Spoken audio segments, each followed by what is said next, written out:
and welcome to the Cult of Ghost.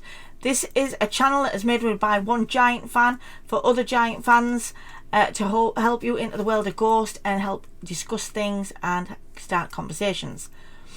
This week I am really wanting to talk about the end credits for Right Here Right Now. If you'd seen the movie or the little clips that are going around YouTube at the moment, basically this is the video that goes with the song The Future is a Foreign Land, beg your pardon, sorry, went blank there. Basically it shows a lot of serial killers and a lot of war going on. Me being over from England, we're not so sure on the serial killer part of America's history, so I thought it might be an interesting thing to delve into and look into a bit more closely. I wrote a load of notes down about anything to do with what went on in the video, see what pictures I could catch and what little bits of information I've got. Now, I'm hoping you don't mind this. There is in no particular order. It's basically I wrote down the bits as and when I've seen them. So, the serial killers that we've seen straight away that everyone knows is John Wayne Gacy, he's the clown. Bundy, obviously, he's the handsome killer, we know that one. Dahmer, we've all seen the Netflix show of Dahmer, who in the end brought in men and then ate some of the parts of them. Then we've got Saddam Hussein, Kim Jong-un and Donald Trump. They are all the people I recognise from there. Obviously Donald Trump's not a serial killer. Don't know about Kim Jong-un, but basically they're the bits that were the well-known people that I knew.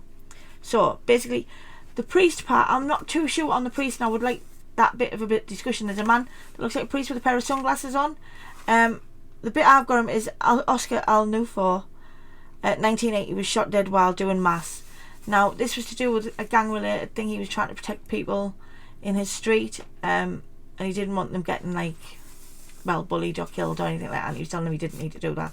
So with me being a Catholic, we call the little white wafers that we get given in mass the host.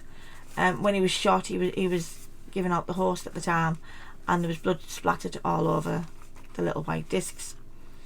Then we have, obviously we've got Putin was shown there as well. I do recognise them too. Then I've got I study a lot of photography.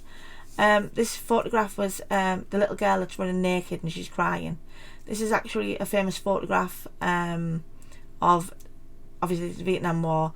Being a little girl, and she got doused with napalm and she was running screaming in pain looking for somebody to help her. So she was running into the arms of the US Army soldiers to help her at that point.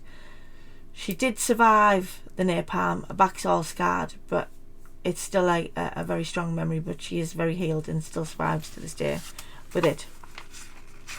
So that's good on that half. Right, wait till I turn my page over. Oh, dun, dun, dun, dun. Right, okay. Right. So then, obviously, we've got the Bundy killing of the Omega Char 661. This is to do with the sorority girls that he snuck in and killed. I won't go into too much detail because I think there was a bit of a bad situation. Well, most killings are, but you know, this was done in January 1978. January, beg your pardon. He killed two sorority girls, Margaret Bowman and Lisa Levy, and they were murdered while they were sleeping. Then I've wrote down the number for this next one because it comes up with like a fold now, like that type of thing. So basically he was 42873290026 Santa Cruz. So this is Edmund Kemper. He is 6 foot 9 inches tall and he is nicknamed Big Ed. Unsurprising, he was very tall. Basically he was arrested for killing 8 women, including his mother and grandmother. And this was done in 1964, between 1964 and 1973. So I found this very interesting to do, and like I said, with me finding this interesting and not know much about stuff, I just thought it might be, interesting to use as well. So then the next photo is the Saigon execution. Now again, this is another famous photograph from the Vietnam War. Basically this is the exact moment that the bullet entered the Viet Cong prisoner's head. You can just see that the bullet, the gun sort of recoiling, and you can see his face contorting with the impact of the bullet going into his skull. He is not alive and he's not dead at this moment. This is a very famous photo. It is took by Eddie Adams, and it is of a brigadier shooting his prisoner, and it become one of the most influential images of war, and symbolises the brutality and anarchy of war in this time. So sorry, I can't read my own writing once I've started writing. It's terrible. So then we have Ramirez is our next one, and he was a Satanist. In August the 30th, 1985, 6 days after his last known murder, he was caught. Now, he tried to steal a car to get away, and this didn't happen at the town he was in, or the village, or seen what he was trying to do, and surrounded him, and they beat him till the police arrived to come and arrest him. Now, his trial began in 1989, and he referenced Satan a lot during the trial. The judge actually turned around and said to him that he showed cruelty and callousness and viciousness, and Ramirez never expressed remorse and stated, "Big deal." Was it big deal? Death goes with the territory. So they did give him the death sentence, and he was believed to have committed more murders and rapes, but they were never charged for that, and he got diagnosed with cancer and died in 2013. So the next photo is a little boy with a blindfold on. He's a Viet Cong prisoner by the US Army, and this is where the US Army kept them, waiting for them to be interrogated to see whether they could get any information out of them. So that's quite interesting as well. There was quite a lot of young people in that campsite waiting to be interrogated, and they're all blindfolded like that. So the next one is Shankill Rules. This to me interested me as I'd never seen it before. Basically, Shankill means church, and is in northwest. No, it's not. It's in West Belfast, Northern Ireland. Dear me, sorry, I knew there was northern somewhere in there. And it runs through an area of loyalists called the Shankill. Now, this is about two men from the IRA, and their names were Thomas Begley and Sean Kelly. They posed as fishmongers carrying the bomb into a shop where those shoppers were queuing for food, and the bomb went off, and Begley was also killed in that. 9 people were killed, including a 13-year-old girl. So there was a lot of sadness around that. Like I said, it was 1993, so technically it wasn't really that long ago. It wasn't as long ago as a lot of them were, like 1960s and things like that. Then we have the Swedish Prime Minister, and his name is Olof Palme, and it was in 1986. He was shot in the back while he walked home from the cinema with his wife. They think they found the man who shot him, called Stig Ehrenstone, but he killed himself before they could actually interrogate him, and that was in the year 2000. So it took quite a while for them to even find him, if he was shot in 1986 and he shot himself in 2000 to stop people from asking him questions. So the next one, it's to do with the Manson family killings. It says death to pies on it. Now that's what caught my eye. Obviously it was a death to the Manson family actually killed a family called the Manson family, I think it was. If my research is correct, please correct me on that if it's not right. But the death to pies is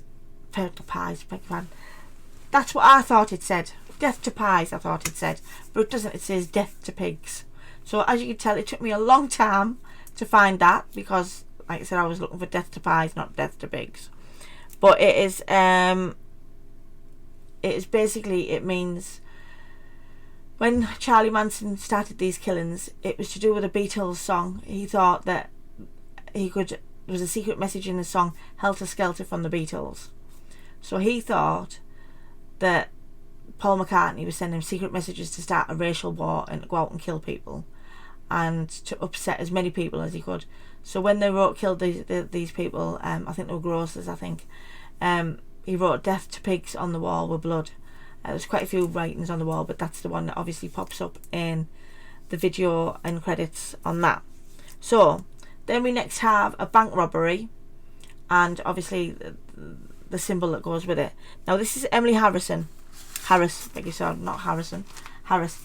Member of the SLA, an American left-wing terrorist group involved in murder and kidnapping and bank robberies in the 1970s, and her husband William Harris. The SLA symbolises the Sudanese Liberation Army. So they were in there. It shows you like the security camera footage from the bank that they were robbing at the time, and obviously the descriptions of Emily Harris's husband. Okay, then we've got the space rocket exploding. This is the Challenger space rocket shuttle. Its failure, believe it or not, was just 2 rubber O-rings, and this was from the lower segments of the right hand side of the rocket booster, so it exploded. The Challenger crew took nearly 2 months to recover from the bottom of the ocean, and it was nearly 18 miles offshore for them to recover them. So that's quite so the explosion was that catastrophic that it blew body parts for nearly 18 miles, and it took them, like I said, 2 months to collect them. So the next one is obviously the Zodiac Killer. Now he left codes and things about. Now he was quite big-headed. So the Zodiac Killer was between 1960 and 1969, murdered 5 known victims, targeted young couples and lone male cab drivers. 5 confirmed kills, 2 injured. 37 confessed he wounded 7 of his victims, but only 2 survived. Coined his name in a series of taunting messages mailed to regional newspapers in which he threatened killing sprees and bombings if they were not printed. So basically, excuse that, my daughter wrote that one. So basically what he's done is he sent codes and letters, and he said if the newspapers didn't print these codes and letters, he would kill more people. So that is why that bit's in there. Yeah, he also claimed that he was collecting the souls for slaves in the afterlife for him. So I seriously hope that's not true for them poor people. So the next one, obviously, now this one was quite a flash. It took me a little bit to get it. Flashed a little bit, and this was the attempted assassination of Ronald Reagan, and this was March the 30th in 1981. Now they shot him, and I think it pierced his lung, so they needed to retrieve the lung out of it. It was a .22 caliber revolver with devastator bullets, as it was classed as. And believe it or not, it recoiled off his limo and into him, just underneath his armpit. So yeah, so that needed obviously the operation to remove the bullet, and he still went strong, and he's still alive to this day. Okay, now the next bit was a bit harder to understand. Now it was a school in Cambodia. It was an art school, and they were recreating a devastating mass, well, a devastating genocide, to be honest with you. It was basically, they had an awful regime for 45 months between April 1975 and January 1979. It left 1.6 Cambodian civilians dead. 1.6 million. To torture, execution and medical experiments, untreated diseases and forced marches, forced labours and other forms of violence. These are known as the Khmer Rouge. Now, I'm hoping I'm saying that right, because I'm saying it in a French accent. So I don't know whether I am right on that, but that's who came into power, and they were only in power for 45 months. So this was interesting. You can see all my DVDs in the back. They are known, is known as the Khmer Rouge genocide. They did all this. They believed that the citizens had been tainted by outside ideas. And the students reenact the torture every year on May the 20th, and they call it the Remembrance Day of the National Day of Hatred. So it's excuse me, it's the pictures of the students reenacting the genocide and forms of torture. So that's what's on the end credits. Then we have obviously Saddam Hussein's statue that's been torn down. Now I recognise this and I can remember this myself. It was in 2003. Saddam Hussein's statue was pulled down in Iraq.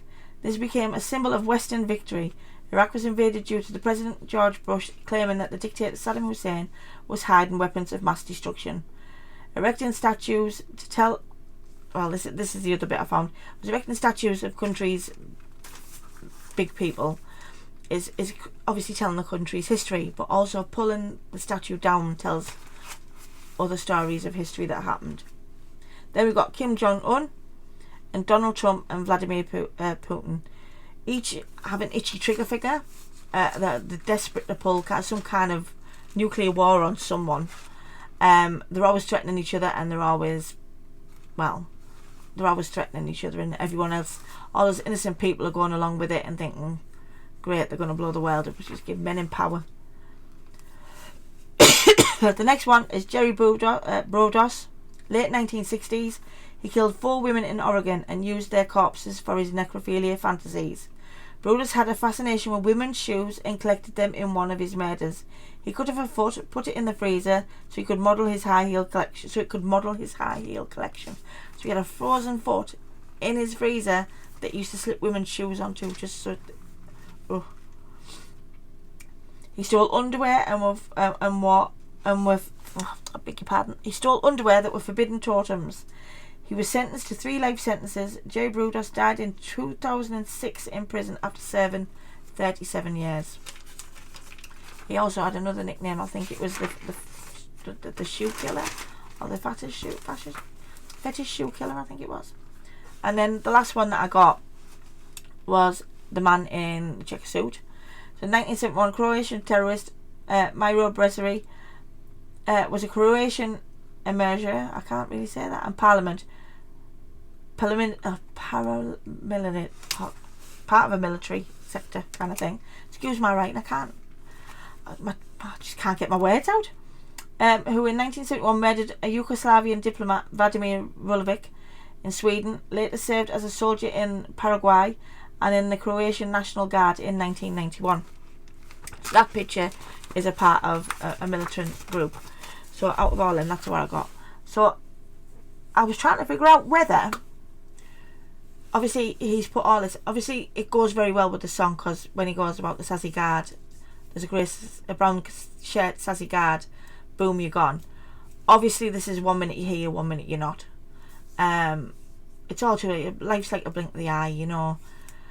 It's so quick and so sudden, that I could see that why he would put them as the video for it. But then when he released For The Future Is a Foreign Land the next day, the video didn't go with it. So I know he normally bases it, I know he's got a thing for serial killers, I know it's Jack the Ripper, I know he really likes Jack the Ripper, and he does write a lot about Jack the Ripper, and he's fascinated with Jack the Ripper. Strange enough, he wasn't in there. But the last album cycle we had, it was to do with building an empire. Now, could this be to do with a man in power destroying the empire? Because let's put it this way, there's a lot of people that's in power at the minute that just have them itchy trigger fingers. I mean, definitely boom, you're gone. All it's got to do is Donald Trump getting into power, even Putin getting his way, and they've just got that wanting so desperately to show the world how powerful they are, that yeah, boom, we're gone. So could this be to do with that? I would love to know all your thoughts and theories on this, and if you enjoyed the video. Bit of a long one, this one, and I don't know whether it interested you or not, but I definitely found it very interesting to research. I know there's a lot more on there. Sometimes the flashes were that fast and I just couldn't see or find the picture that I was looking for. But I hope they entertain you, and I hope you'll come back and see me again next week. Thanks very much for seeing The Cult of Ghost. See you next week. Bye!